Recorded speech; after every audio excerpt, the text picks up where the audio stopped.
Sài Gòn mùa xuân còn thoáng lá vàng bay, có mùa thu nào đang ở lại. Mặt đường bình yên nằm ngoan như con suối, kết hoa bằng cho lộng lẫy ấy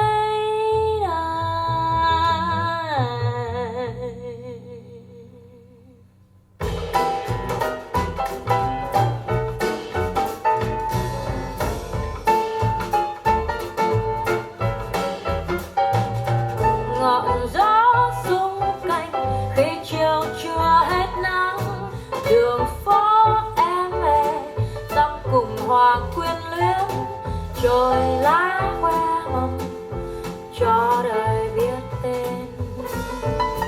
Mùa xuân thay lá mùa đông để cho chim hót chuyện tình. Mùa xuân thay lá mùa đông để cho chim hót chuyện tình.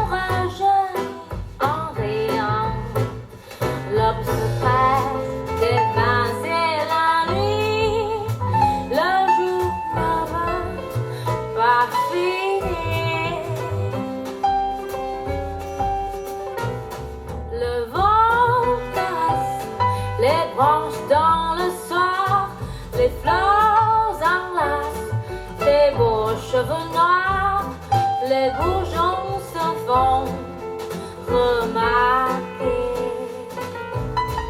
Le printemps chasse l'hiver et l'oiseau chante la vie. Il change l'air amant et l'oiseau chante l'amour. Mùa xuân thay lá mùa đông để cho chim hót chuyện tình.